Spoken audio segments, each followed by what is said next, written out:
You're part of Constellation now. Part of our family.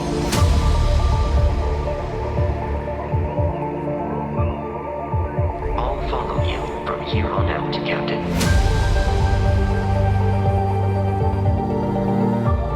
We're all here because we're committed to the biggest question of all. What's out there? Grab jump is ready. I love this part. Welcome everyone to the Starfield Sandwich Podcast, a Starfield podcast by fans, for fans. I'm one of your hosts, Eric, aka Solidor, and Happy New Year. Hope you had a fun and relaxing holiday. Hope 2025 has treated you well so far. And yeah, this is the first episode of Starfield Sandwich in 2025. And of course, later on in this episode, you will hear from my fabulous co-host, Kelsey, aka KDB. So for this episode, we kind of wanted to do a little bit of a year in review for 2024 and what we would like to see for Starfield in 2025. But first, I wanted to talk about a little bit of news. There's really not a lot of Starfield-related news so far. Everybody's been on vacation, but there was an interview with the lead developer on Starfield, Shen. He's, of course, no longer with Bethesda anymore, but he did an interview with Kiwi Talkz, and I will be sure to link the YouTube video for this interview in the show notes. But in the interview, Shen made a comment that's kind of been making rounds. And basically what he said was that gamers are fatigued from games that take hundreds of hours to complete. And that he's sorry for the role that he played in that and used games like Skyrim and Fallout 4 as an example. Now, I don't know how much I agree with this. I do see what he's saying, because there are times when I sit down to play a game, and there are games that I know that require a set amount of time to really dive into. I can think of games like Baldur's Gate 3 as an example, where it's like, okay, do I really want, if I'm going to play this, I need to have a good amount of time set aside to play. And sometimes I just don't have that. Life kind of gets in the way. So that's when it's nice to have a game like Balatro or, I don't know, Stardew Valley or Little Kitty Big City, something smaller that you can pick up and play for, 15, 20 minutes, maybe a half hour. You don't have to have an hour, 2 hours set aside to play it. But then I think of recently games like Dragon Age Veilguard or Indiana Jones.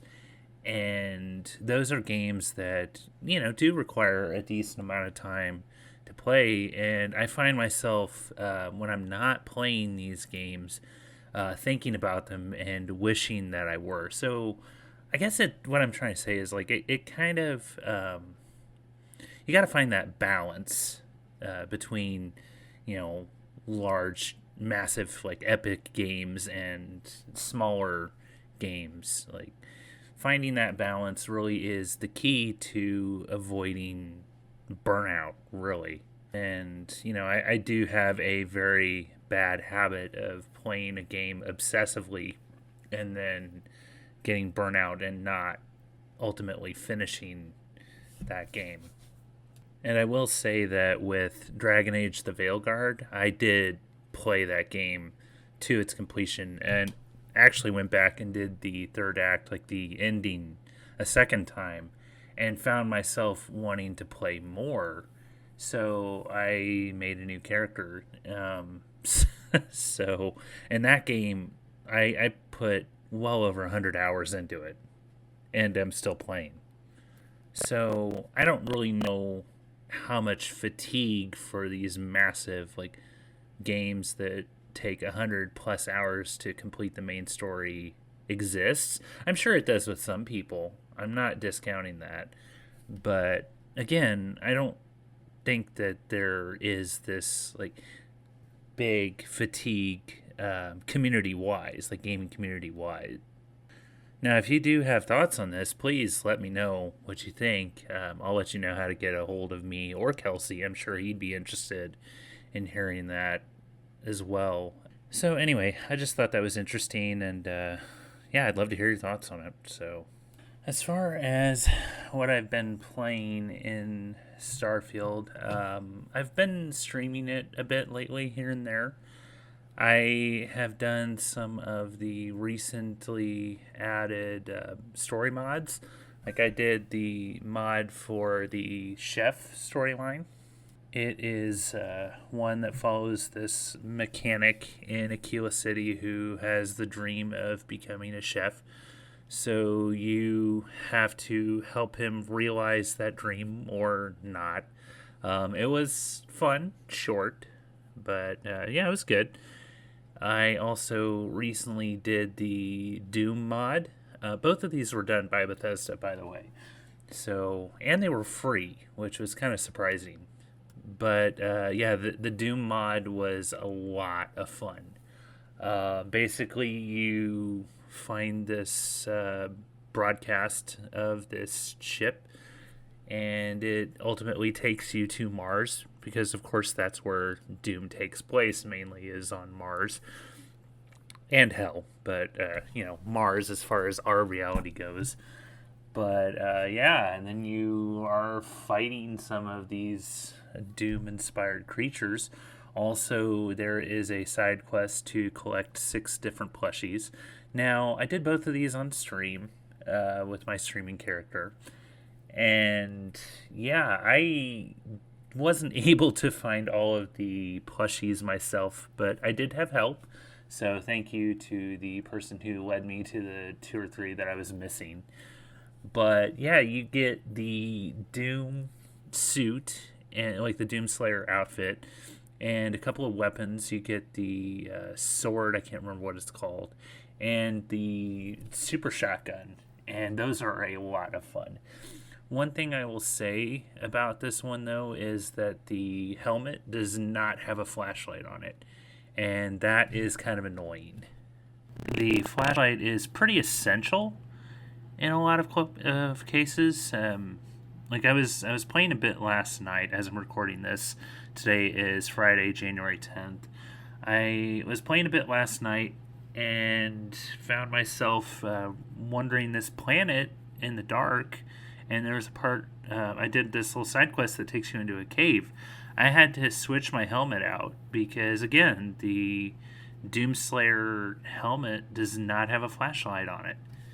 So I wish that would get added. Other than that, I've just mainly been getting in there and taking pictures for a weekly photo challenge for Space Frog Tuesday. That's been great. Each Tuesday there is a theme that you have to go with, and just take something inspired by that. And this last week was the theme was the serpent, so I got in there and I finally finished the Path of Redemption quest with my main character. I think I talked about this on the show, but I kind of avoided that quest for a long time because it gave me like flashbacks to a couple of quests from Oblivion and Morrowind that kind of gave me PTSD. The one in Oblivion especially, like, yeah, that one is a part of the Knights of the Nine DLC for Oblivion, and it was awful. Well, I mean, once you figured out what you're supposed to, like, where these stupid shrines are, like, each one is outside of a main city gate. Like, it wasn't bad, but basically what they do is they give you this map and it's like, good luck, go find these shrines. Like, where the fuck am I supposed to go? Thankfully, this one isn't that bad. basically, like, you can use your scanner to find where these way shrines are. So really, it wasn't that bad. So basically, you just find where these way shrines are, go. You may have to defeat an enemy that's a little tough, but he's really not that bad. And just read the words off of the statue and then go and share your experience with the guy who gave you the quest. So, yeah, I went in, took some pictures at each way shrine, and yeah, that was it. Sent them in and like posted them on Twitter, and yeah, that's what I've been doing a lot, just going around taking pictures in the game. And using these photo challenges to sharpen my virtual photography skills. And it's been great. So, yeah, that's about all that I've been doing in the game. So, I thought what we could do for this episode is talk about some of our favorite things that happened or was added to the game in 2024. And what we would like to see for 2025. So let's get into that. So one of the first big things that I can think of off the top of my head that was added to Starfield in 2024 were city maps. Now, this is something that we were all wondering why it wasn't there in the beginning when the game was launched. And I kind of get what they were saying, but still, I don't know how much I buy what their response was when people were asking why we don't have maps in the game aside from the star maps. And basically what they said was that they wanted it to feel more grounded in reality, and you wouldn't find something like that in the game. I kind of call bullshit on that, because even like you go to a mall and there's at least a local map that you can look at when you're at the, like, right outside of an elevator or something. Like there's a spot that has a local map, and we didn't even get that. I would have been fine if New Atlantis at least had that, like right outside the viewport or where the metro station is. But no, we didn't get that. But eventually they were added, and I love the detailed like city maps that we get for the major hubs. Like when the game first came out, I didn't even know that the well was a thing. It's kind of embarrassing, but it took me forever to even find that the well was there, let alone be able to figure out where things were in the well. Like, I got an apartment in the well, and I had to look up how the hell to even get to the apartment after I picked it up. And of course you have that quest that's like, oh, visit your apartment. So I did that, and then I left and wanted to come back. I'm like, where the hell is it? But now that we have these maps, I don't have that problem anymore. Another thing that we were all calling for even before the game launched, and they basically said that we weren't going to get them until we did, were land vehicles. This is something that I'm pretty sure we, on this podcast, were saying that we were hoping was going to be a thing right before the game launched. Like, we did an episode where we talked about our most desired things that we hope are a feature of the game, and we didn't get them. And I'm pretty sure Bethesda said we were not going to get them. So, and then they just kind of dropped them on us. Like, here you go, enjoy. And it's like, wait, what? Since when was this going to be a thing? I mean, thank you. It's freaking awesome. But why did it take almost a year for them to give it to us? Like, I'm definitely not complaining. I love the Rev 8, and I'm now using it as the Dimog, because that was another mod that we got. But yeah, I don't know why they said that we weren't going to get it. And again, the excuse that they gave for why we weren't going to get it was kind of BS. Like, I don't really buy it. But I have loved the land vehicle.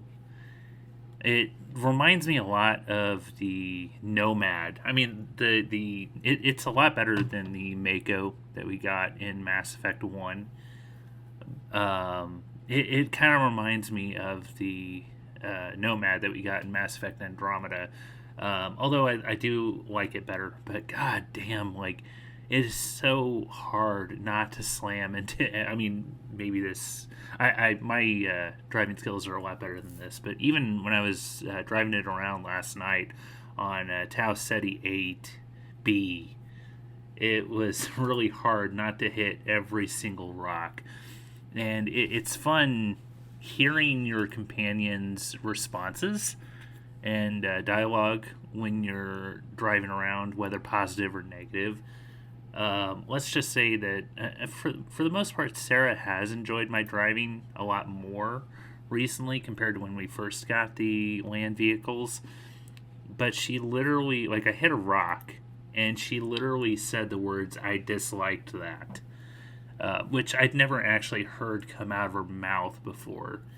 She's she's usually very positive, but she literally said the thing. You said the thing. Yeah, she literally said that she disliked me doing something, which got a laugh out of me. But yeah, that is the second thing on my list. The third thing, and hopefully Kelsey's got some more examples of some of the highlights from last year. But I think the biggest one was the creations menu got added to consoles, and and PC too. But PC always had access to mods through the Nexus, but we now have it on console as well through the Creations program. And this is a big one. Like I said, this is probably the biggest one, because not only do we have access to mods, but we also have access to mods from verified creators. So for those of you who aren't familiar, the Verified Creators Program is, and I talked about this on the show before, but it's basically a way, like, these modders are working directly with Bethesda, and it's a way for them to get paid for doing these mods, because, I mean, for the most part, people who have been doing mods, the only way they've been able to get paid is through donations from the public. But this is a way for them to get paid for putting these mods out. And it's a way for, Bethesda knows that these people put quality out. It's not just some crap that half works. These mods have been tested and Bethesda approved. And, not all of them are paid mods. Just off the top of my head, like, one of the best known modders in the Bethesda community is Eleonora, and she has several mods out, and only maybe one or two are actually paid mods. So that was kind of a big hubbub from the community. It was like, oh my god, you have to pay for mods now. No, you don't necessarily have to pay for the mods now. So, some of them you do have to pay for, but not all of them. Very few, even a lot of mods that have been released by Bethesda are not paid mods. Like, I brought up a couple of examples earlier with the Chef quest mod and the Doom mod, but there are plenty of also, like, the weapon skins that Bethesda put out that aren't paid mods. There is a Starborn suit that was put out by Bethesda that's not paid.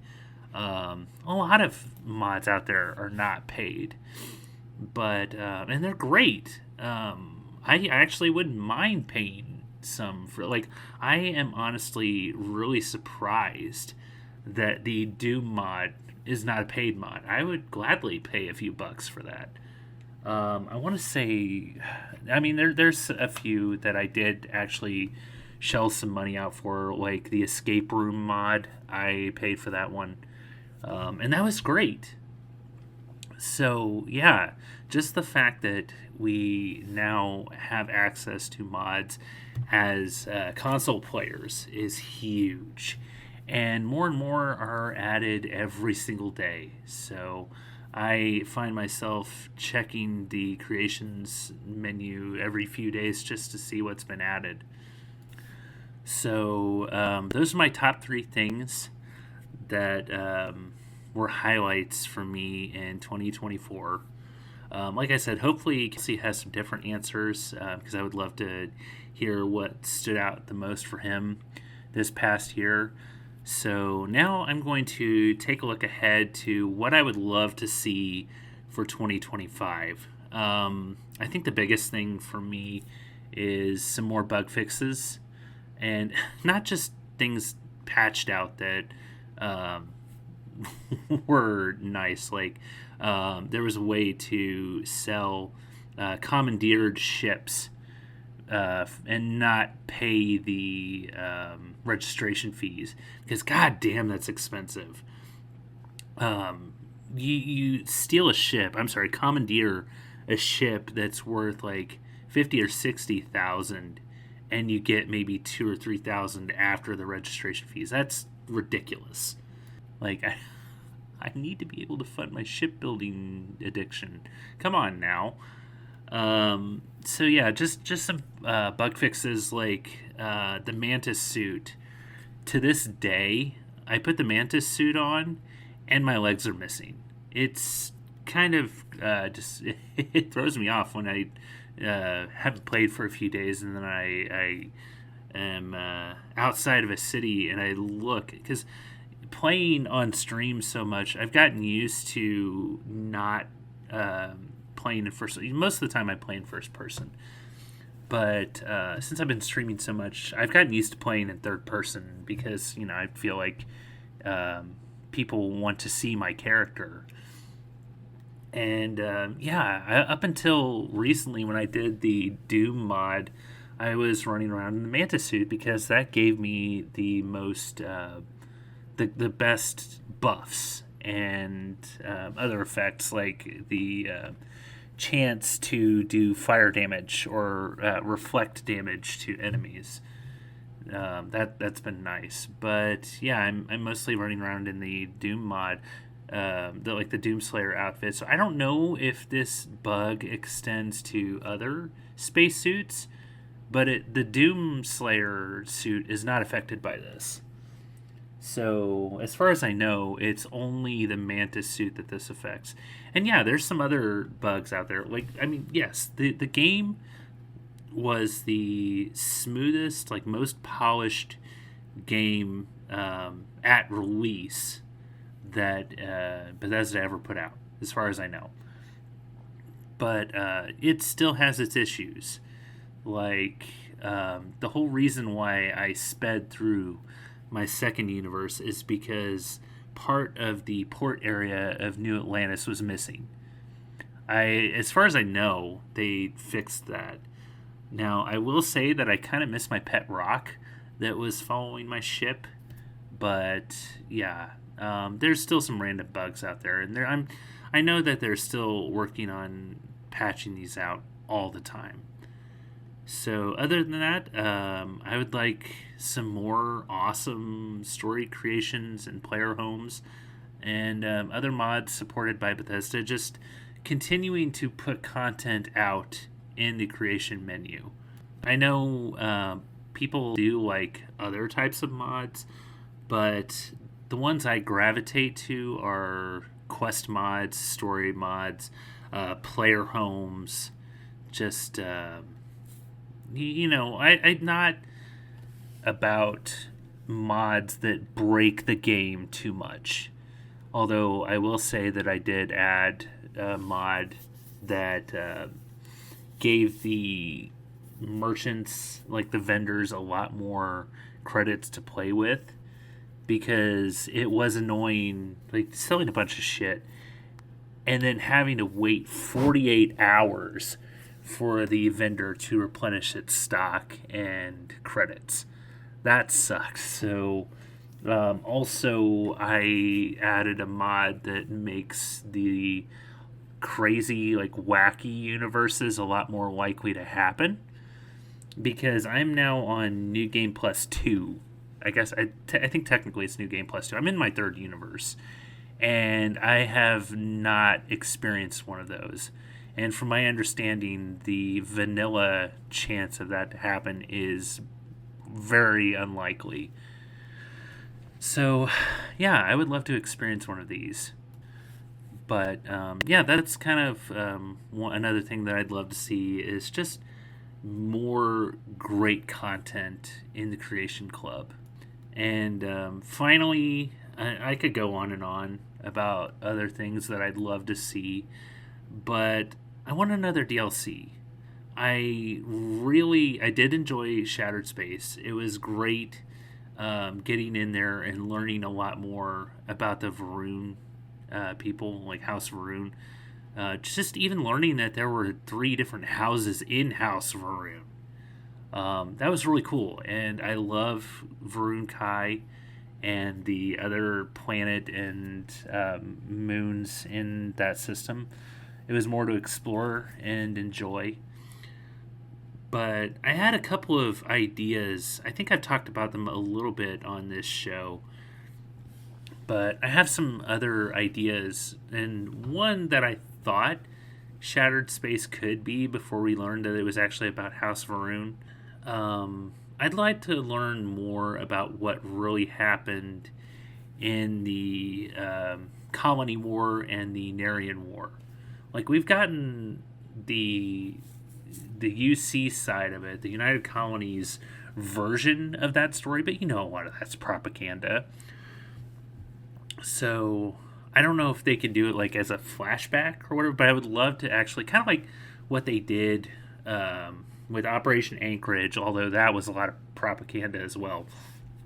I'd like for there to be a way to actually go back in time and experience those events. So I kind of thought that might be like space shattering, literally. Like, but I mean, I guess if you think about it, the name does kind of make sense. But that's what my idea of what space shattering could be. Was just the war. But that's not what we got, and I still think that I would I still like that idea. Another idea that I have is, we've got the foundations of a multiverse. So, like, the multiverse exists in the Starfield world. Why not play with that? Why not have a DLC that encapsulates the multiverse? No, I mean, yeah, you can't really contain the multiverse, but there are so many possibilities out there that they could do with the whole concept of a multiverse. Why not explore it? Why not have a DLC that explores this more? Not just, you have a very slim chance of experiencing a world that's slightly different with the Unity. No, if you're going to do it, crank it up to 11. Like, let's see what the possibilities really are with the multiverse. Anyway, again, let me know what you think. Let me know what ideas that you would like to see happen in 2025. But for now, why don't we hear from my co-host, Mr. KDB? So, anyway, Kelsey, take it away.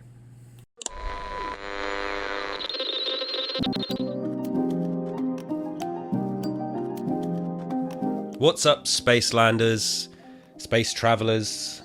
Hello, yes, it is I, your weary host, KDB, your weary co-host, thank you as always to Eric for handing over to me. We're back again for Starfield Sandwich. It's been a little while, but we are still here. As we've always said, we're still going to be here. We're not going anywhere. We love Starfield. Happy New Year to everybody. Happy 2025. Hope everyone had a good Christmas and New Year break. Whatever you do, whether that's Christmas or something else. I did say on one of my other shows, I do find it funny that for those that don't celebrate Christmas, they must get really annoyed that the shops are closed for a day. And the whole country shuts down. At least it does here in the UK. I don't know what it's like in the States, but yeah, hope everyone's good. It is a lovely, crisp, cold winter day here in the south of England. And I'm in a good mood. I'm feeling refreshed and kind of pumped and ready to go, both for gaming, for gaming content, for a bit of life as well. 2024 was a bit of a shitty year, I have to be honest with you, and I've never been kind of fully transparent about it, but yeah, just life stuff got in the way from summer last year, and it really kind of knocked me sideways. And whenever things like that happen in life, you're kind of just like, I have to carry on. I've still got to go to work. I've got a kid to look after. I've got a wife, family to support, while there's this thing that's causing you problems and making things difficult for you. So yeah, and listen, I hear myself talking. I hate this like vagueness. I keep my private life quite private. I always have. Those who know me personally, like Eric, like he knows what's going on in my life. And if you want to come and connect with me and learn more about me, I'm happy to chat to people, but I just think sometimes the podcast isn't the best way to do it. And maybe I should say nothing. I shouldn't hint and be vague about this stuff that's going on in my life. And it's better to just focus on what I'm here to talk about. But I don't know. I know some people might think, the schedule of the podcasts have been a bit intermittent. Well, yeah, they have. And the podcasting isn't my full-time job. But anytime I get to do it, like today, I'm generally in a really good mood, and it's been a little while since we've talked about Starfield, which is still very much a thing, no matter what the internet would have you believe. So, hope everyone's okay. Thank you for listening, as always. As Eric has mentioned, today we're kind of talking about some highlights, things we're looking forward to, and what we've been doing. Just a bit of a check-in, a recap, and a look ahead. So, for me, back on the podcast train, have recently had new episodes of First Aid Spray, new episodes of Gaming Aroma podcast, new episodes of Gears Intel, and now here we are with Starfield Sandwich. I've got to get back to Tapes from the Waste as well. We did put an episode out in December, but yeah, we've got another one to do ASAP. And I'm feeling good. And as for this podcast and this episode and what I've got to talk about, I do have a few bullet points. There we go. Let's keep myself on track. So, yes, Starfield and what I have been playing. So I've definitely been playing some Starfield. I played some Starfield before Christmas. It was my first time jumping in maybe about a month. And those who listen to the show know this. Like, Eric plays Starfield more than I do. I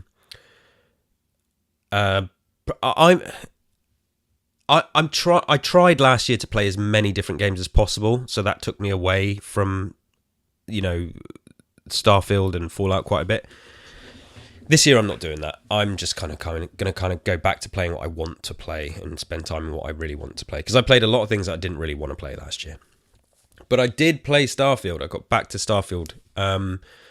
Eric kindly prompted me that there was new quest mods from Bethesda, and he's talked about them both. And those two quest mods, I can't forget what they were called. It was the cooking one and then the Doom crossover. First of all, anytime I jump back into Starfield, I'm instantly reminded why I love Starfield. Excuse me.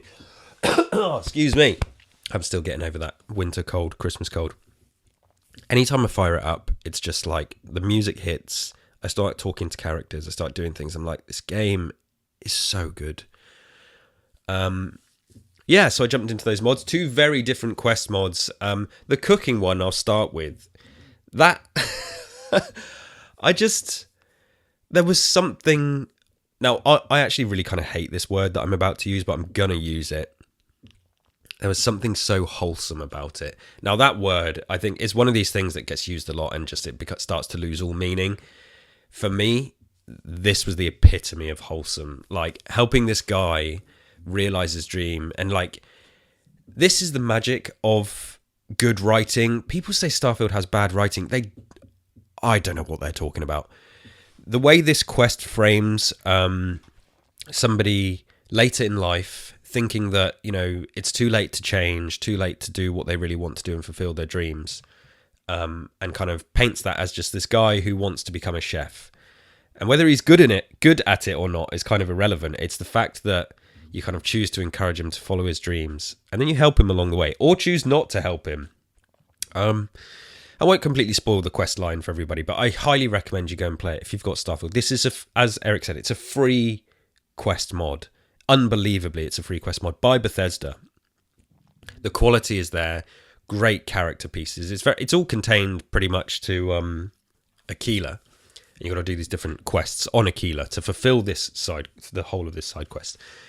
There's one thing I will say, which I don't know if I was just being stupid at one point. There's a part where you have to leave the city and go out to hunt down a specific animal to get some ingredients, right? And you've got somebody with you. The Rev 8, which I know Eric also touched on, I love the Rev 8 as well. As long as you can find a good bit of land to drive it on. Gets a bit bumpy out there. I can't find how to get the Rev 8 out of the landing pad in Aquila. Like, some places there's usually a gate that you can drop down and there's a way you can drive out. I couldn't find that in Aquila, so I had to do that on foot. And I think I might have just been being stupid and completely overlooking the exit, but it was so far away. Like, obnoxiously far away. And part of me, as I was playing it, was like, maybe they are doing this to really kind of emulate the going on the hunt out and trekking out in the wild, which I did like, but it did get a bit annoying. The quest line itself and the character work I thought was really nice, and then you've got a little choice to make at the end, and I know Eric and I made different choices, so it was cool to hear what happened for him and what happened for me. Really loved that. Really, really good. And then, obviously, I was mega excited for this Doom Starfield crossover. Like, I almost can't believe I'm saying those words, and this is the beauty of the mods. And okay, we have mods and we know we can do this stuff for years and all the other games, but when it's like it's a quote unquote official mod that the devs themselves are having fun with, it's like that gives them access and license to have a play around and bring some fun to Starfield, you know, in a way that's achievement friendly and a way that's lore friendly as well. Like, you know, however protective you want to be of the lore is, you know, a different conversation. I'm happy to be quite loose with the lore in certain contexts, and a context like a Bethesda mod, do what you want. Like, to see a Doom crossover in Starfield and the way they wrote it into the data pads and the dialogue and the way you had to go and the location, like, this was fantastic. This is 5 out of 5 stuff. Awesome little side quest. Again, I don't want to spoil too much. You just go and play it. It's been out a couple of months now, I think, so most of you probably have, but a lot of people don't engage with these mods. If you're new to Starfield, I encourage you to seek it out. There's a few quests in Starfield, and particularly the start of Shattered Space as well, that've got full horror vibes. I love it when Starfield does that, and it did that a lot here on this quest line, so I had such a blast. Yeah, and you get to keep the gear as well that you find, so yeah, that was awesome. As I say, every time I go back to Starfield, I'm reminded why I love it. This was just another reason here, and there's so many other quests, so many other mods, and, you know, things you can get from the creation store. The fact that those two are free is just so good. I didn't get those plushies that Eric was talking about. I need to go back and get them. Everyone loves the plushies in Starfield. So yeah, just fabulous sort of way to wrap up 2024 with those quest mods for Starfield.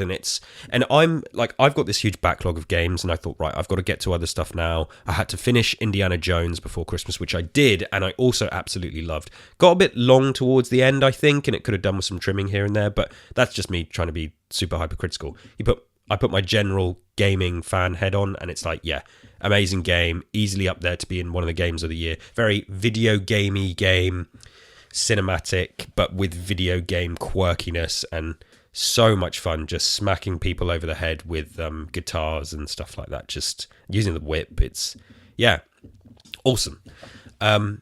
So yeah, I've got these other games to get to, and I thought I can't wait. There's so much more I can do in Starfield. I still haven't really even touched the shipbuilding. I've done little tweaks here and there. And that's why, as I've said, this year, that idea of playing as many games as possible, or finishing as many different games as possible, I should say, that's out the window, and I'm focusing on just a few backlog ones that I could take my time with, not feel pressured, not get too hung up on the achievements, which I really did last year, and look forward to just doing stuff in the games that I've got and that I love, and these worlds. So, and on that note, what else have I been playing? Now, I got some Christmas money as a gift at Christmas from, family members, my mum and dad. And that went on a game. I've got some left, but I treated myself at last. I finally took the plunge on Cyberpunk 2077. Sworn enemy of Starfield, Cyberpunk 2077. Yeah, I got the full package, so I got Phantom Liberty as well, and I thought, right, now is the time. I've been waiting for the opportunity, because obviously, putting aside the fact that it was broken for like 2 years, since all the big updates and stuff, it's much more playable, on consoles specifically. I thought, right, this is going to be a 50, 60, 70 hour undertaking. I need to wait till I've got a clear line of sight on it and a clear window of, path ahead of me. And I thought, now's the time. January, let's get going. So I picked up Cyberpunk 2077, and I'm 10 hours into it. What a game. It is a fabulous game in lots of ways. It speaks to a lot of the things that are my tastes. It speaks to, a lot of the style I like. The first-person nature of it feels so much closer to a Bethesda game. Now, this is what I'm going to get into. This is why I really bring up Cyberpunk, because I am going to touch on Cyberpunk versus Starfield, which we've sort of in the past, and we've said, they're different games, and people saying, oh, Starfield's trash because Cyberpunk does all this great stuff. That's a ridiculous conversation. But I'm going to talk about my experience with it, and maybe even some of my preferences with either game. Playing through Cyberpunk, initial reaction is a little slow in places, would like a little bit more to do. It really spends a lot of time laying the groundwork for itself, which is fine. Like, I am fine with that, but I maybe wasn't expecting it. So, because all the stuff I've seen of Cyberpunk has been a lot more actiony. Definitely did some action. I think it tries very, very hard to be cool. It really wants to be one of the coolest things you've played. Smooth, sweary, sexy. Noir-y. It's just, it really, really tries hard, and for the most part pulls it off. I'm playing a female V, and I've loved the interactions with the initial character Jackie. Little bit of overload with weapons, and The Witcher has this a little bit. There's a lot of menus in The Witcher. There's a lot of menus here as well. It's a deep RPG, which is cool. But I knew this going in, so I set myself up for it. I've got to spend some time, and I am taking my time. I'm reading things, I'm studying, I'm not blasting through this. So this might take me a while to finish Cyberpunk. But yeah, about 10 hours in, I am really enjoying it. And I can't help, as I'm playing it, but to compare it for Starfield, because I have those conversations in my mind that people were on about last year, and I'm like, right, let's see, does this really make Starfield look bad? No, is the short answer. Definitely not for me. Is that because I'm a big Bethesda fan, and I've always preferred the charm and quirkiness that comes with Bethesda games? Probably. Starfield feels a bit more... Cyberpunk feels a bit more... just trying to be cool, whereas Bethesda games feel like they're trying to be a bit more fun. Yeah, that's maybe a really bad way of putting it, but Bethesda games do take themselves seriously in lots of ways and then don't in other ways. Cyberpunk takes itself very seriously, which is not a bad thing. Just it's about what you prefer and the flavors you like. Starfield absolutely feels more grandiose in the universe building and the world building. You know, Cyberpunk is set on Earth. It's very grounded in that sense. Bethesda is out in the galaxy and out in all the different planets and stuff. So, of course, naturally, it's going to feel more grandiose. But I think not just by nature of the fact that it has more places to go. I just think Starfield's story, its history as well. Cyberpunk references things that have happened in the past and that, which is nice. Starfield has... yeah, its history is deeper and richer, and there's a lot more places they can go, I think.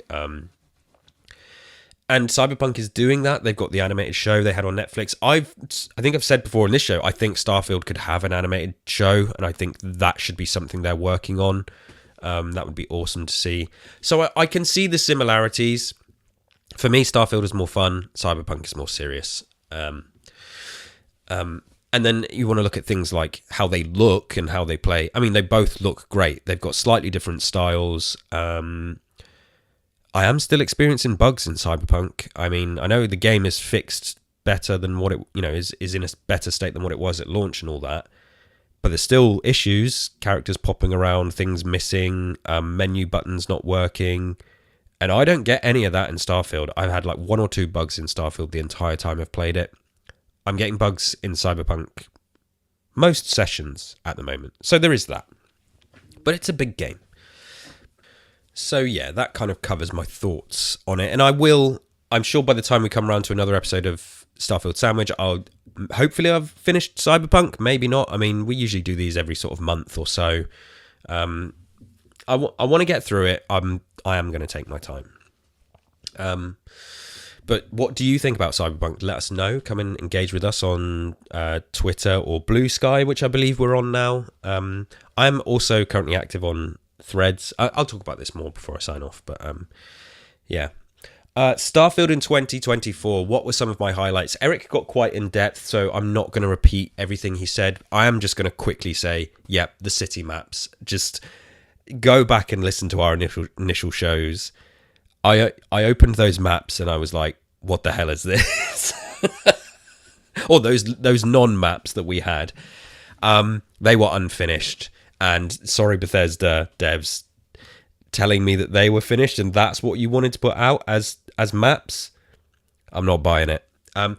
If that was what you wanted to put out, I think you missed the mark. But it's cool because you listened to feedback and you fixed it. It's so much better now.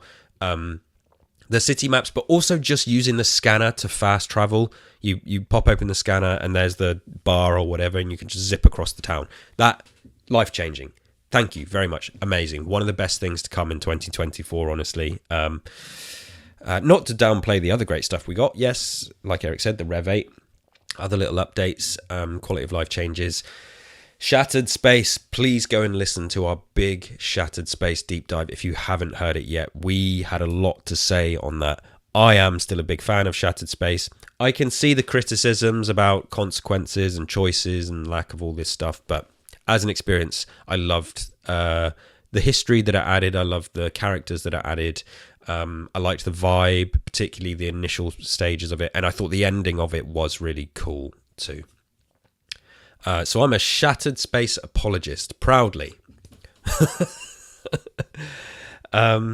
Yes, now, and also in 2024, one thing I did see, a shout out David from Gears Intel, my co-host over there. So he picked up Starfield in 2024. He was late to it, and we had few messages back and forth about it. He really enjoyed it, and it was good to see. He wasn't the only one. I saw people coming to Starfield finally in 2024 and kind of saying, this game's pretty good.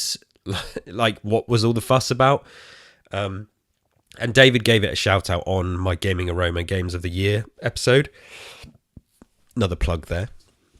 He wanted to, give it an honourable mention because he was late to it, but he enjoyed his time with Starfield. And I saw that with quite a few people coming to Starfield. And that's nice, you know, when people can check things out for themselves and overlook this is, and I'm not going to repeat myself, but this is the funny thing about Starfield is when you look at its like review scores and general critical consensus, it's really high. It wasn't badly reviewed. There's a couple of outliers and a couple of questionable reviews, but generally the consensus was this game's good. It's just online nonsense, right? A lot of people that like to console war and studio war and stuff like that. And I think that just hurt the optics for Starfield. But those who jumped in and played it, who have played a lot of Bethesda games in the past, particularly, said, yeah, this is kind of more of what I love. They're trying new things and trying new ideas. Yeah, but, you know, we got stupid comments like loading screens and stuff, as if other video games don't have loading screens. I tell you what, Indiana Jones doesn't really have loading screens, which is awesome. But also, Indiana Jones is a hub game. It's not, it's not like Starfield. Yeah, so that was cool to see in 2024. 2025, what do I want to see in Starfield? Obviously, first and foremost, this big new expansion. We have a name, right? Starborn. Yeah. Starborn is seemingly the name of Starfield's second expansion. I don't think that's been officially confirmed. I think maybe it's possibly a leak. I'm not sure, but I've been hearing that for maybe even since back when the game launched. Apparently called Starborn. I mean, that's a bit of a boring name. I think there needs to be a subtitle or something there. I don't know. So very, very intrigued to see what happens. And I hope, because of the, you know, Shattered Space did get a big negative reaction online. I hope that Bethesda are in a place with Xbox and Microsoft that they're stable enough to able to continue putting the dedicated dev time into something like Starfield. Because I want another beefy official expansion. These quest mods from Bethesda are awesome. And okay, if they came out tomorrow and said, look, we've got to pull the plug on the expansion, but we're going to keep pumping quest mods your way, I'd be very sad, but I could see them doing that, because I do want a big beefy expansion. I think maybe that might be it. Maybe we get one more, and anything else might just be cosmetic updates, if you like, and little fixes. But I'm intrigued to see what that is. And it's a busy year for gaming, and who knows when that's going to come out. I imagine hopefully around the September time, but we will see. So very excited for that. And obviously there's lots of things we all want to see. Just more little bug fixes, quality of life improvements and things like that. People have sort of called out for a multiplayer mode, and I don't think that's feasible, probably. But, you know, who knows? That would be cool. You think about how, even if you could just invite one other player, I think that would be really cool to come traveling. Because, you know, you have a second player with you.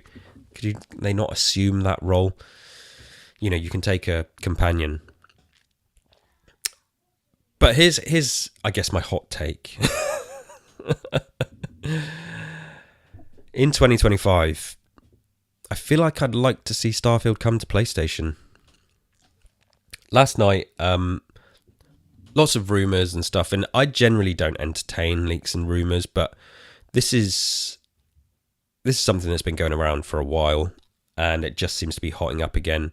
And if you just look at what Xbox and Microsoft are doing, you know, clearly, I think their method of avoiding shutting down Xbox is just to make sure it is everywhere. I think that's the right move. I think you're going to see PlayStation doing that more and more, you know, in the future. They're clutching on. They want to be the closed walled garden, the Apple of the gaming world. But they got a lot of battles to fight to make that happen. And I've talked more about this on Gaming Aroma as well. But I think it's maybe time, you know? I'm not sure permanent exclusivity helps games like Starfield. I think it could be a detriment at this point. I'm happy for some temporary exclusivity. Of course, sure, do that. Permanent-wise, I don't know. I think exclusivity can work good for indie games as well and give them a boost, certainly in a temporary period. I think it's time. I would love to see people dive in. I I think the buzz, the marketing hype they could put around it, there's gonna be people complaining. People complain at everything. You're damned if you do, and you're damned if you don't. I've got friends with PlayStations. I'd love to introduce them to Starfield. If they could bring it to PlayStation and add a multiplayer mode, you know, I'm not stupid here. I'm not a game developer, and I appreciate that it's fundamentally probably impossible to add a multiplayer to Starfield. They'd have to kind of build it from the ground up and add it as maybe a separate launch thing from the menu, right? Rather than bringing someone into your current game save. I think it might have to work something like that, theoretically. But I'm an idiot. I don't know what I'm talking about. I think it should come to PlayStation. Halo should come to PlayStation. I think Gears of War should come to PlayStation. Fine with brands having an initial period of protectivity and exclusivity. For me, it's all about ecosystems these days and little ways to make you enjoy your experience on a platform. Games don't matter. Just get the games everywhere. And I think it's time. I think it's time for Starfield to come to PlayStation. I would really love to see that. And I'm just going to spend some time in 2025 exploring more of these mods. I booted up Skyrim again recently and was browsing. The mod library on console is insane. Insane. I'm looking forward to Starfield getting to that level. And yeah, in other little ways that Bethesda could entice players. I said maybe a couple of episodes ago, the other Quest mod they did, that was like it was called Escape, right? The escape room, where it felt like they were testing ways to play, like little ways, like the pressing the buttons and things that hadn't been done before. I want to see more of that. Give me more of that, please. It shows what Starfield can do. It shows the potential of the experiences it can provide. These little closed off, separate experiences from the main universe. You don't have to go planet trotting, globe trotting, universe trotting. You can be locked in a room and still have an awesome time with Starfield. I felt like I was playing Dead Space or something, you know? Yeah, I want to see more of that in 2025. And I've got a lot of Cyberpunk to get through, but I'm not done with Starfield. Every time I talk about it, every time I fire it up, I love it more. And that sounds cheesy, and I get it. But yeah. I'm going to wrap it up there and hand back over to Eric. As I kind of touched on in this rambling, social media wise, my Twitter account is still there. I don't really use it. I'm just using it to share links. Twitter is a bit of a cesspool, which is a shame because there's parts of it I like and there's people that I like on there. I've kind of cooled off on that. I've moved over to Threads. Gears Intel I use a lot on Twitter as well. On Threads you can find me at KD_Buck. But even that, like, the thing with Blue Sky is obviously, I thought until all the big brands start going over, this place isn't going to survive. They have started to. And I just saw last night Bethesda shared that they've set up all their pages for their games on Blue Sky now. So I'm happy to eat my words on that. At no point in the past had I seen Blue Sky as an attractive platform. I thought it was floundering. And I did really like a lot of what Threads has done. But since adding Gears Intel to Blue Sky, I've got to use it a bit and like, okay, yeah, it feels like old school Twitter. That's cool. And then just seeing the more bigger brands, studios, games hop over and set up accounts. That's what you need. If you want it to be legitimately a place where you can find the news you're looking for, it can't just be you and your friends.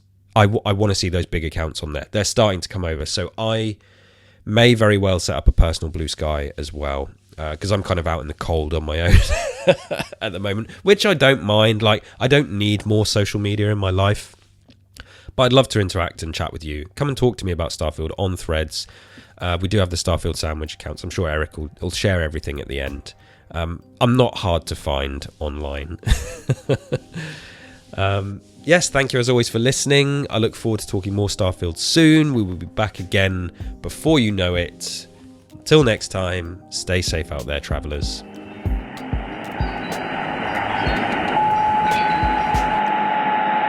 Thank you so much, Kelsey, for everything you do, and I am so glad to hear that you are finally diving into Cyberpunk. I have been a fan of that game basically since it came out, And there are a few of my friends that still haven't played it. And every now and then I'm like, hey, you really need to play this game because it's awesome. And I know you will love it. So I'm so glad to hear that you're finally playing it and really enjoying it. And hey, maybe hearing you sing its praises will get those other friends to start playing it as well. I am sorry to hear that you are experiencing some bugs with it. I experienced bugs with it as well, but most of the ones that I experienced, even early on, were funny more than annoying. I've talked about that before. I'm not really going to get into it here. But, yeah, I mean, no game is perfect, unfortunately. Some things, unfortunately, as well, just don't get fixed. But I do think that we are in agreement as far as Starfield goes. We just kind of both want to see more. Like, we both love the game, but we want to keep seeing more added to it. I think we're going to get that. They did say that they've got plans for Starfield for the next several years. And I can't wait to see it. And I also can't wait to see what modders do with the game. There more mods are being added every day. There's a reason why Todd called the game a modder's paradise. And it's not that they're fixing the game. Like, I hate it when people use that term. Oh, we're making Starfield good. No, it's always been good. And they're just adding more to it, more to love. And what's wrong with that? And there are a bunch of us that are, champions for Starfield. We're all out there talking, sharing about Starfield, and just sharing our amazing experiences. Of course, there are people on social media that are sharing pictures, videos from their Starfield experiences. And I would love for this show to be a little bit more regular, but life does get in the way. There are other great podcasts out there, friends of ours out there who put out audio and video Starfield content. One of those is a friend on the show that we mentioned quite a bit, Jessica Starr. She is now the host of the Starfield Lorecast. Very excited for her. She's got a couple of episodes out now, and I know that she's working on another one. Can't wait to hear that one. I think should be out pretty soon. So yeah, go check out the Starfield Lorecast. There is another one that actually just came out.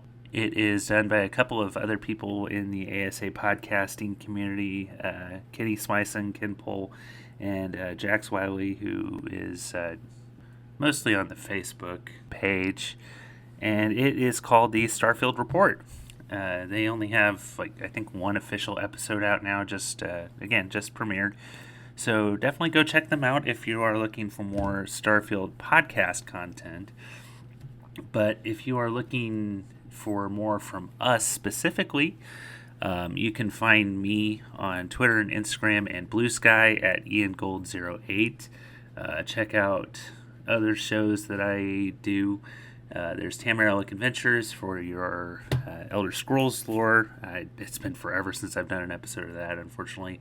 Also, Super Nintendo, again, and been a while since I put an episode out. I, have been thinking about getting back into those. It's just, life and time, And also the other show that Kelsey and I do together, Tapes from the Waste. We should be doing another episode of that pretty soon. Definitely been playing a ton of 76, especially with Jessica Starr. Mentioned her earlier, her Fallout podcast, the Fallout Feed. I've been sending a lot of gameplay audio to them. And with Kelsey, he's got the Gaming Aroma podcast. He usually does an episode of that every couple of weeks. I was actually on the last episode of that, the Game of the Year discussion. That was a lot of fun. Thank you again for inviting me on that. And it was great to hear everybody else's responses to that. That was a lot of fun. And he also does Gears Intel for your Gears of War news. first aid spray for all of your Resident Evil material. And 2 Carrots, I'm hoping that I can hear another episode of 2 Carrots soon. Kelsey, I know you said on the last Gaming Aroma episode that you guys are going to be back this year. Hopefully that is sooner rather than later, because it's always great to hear you and Lou. But yeah, that about does it for this episode. So until next time, stay safe out there, Spacelanders.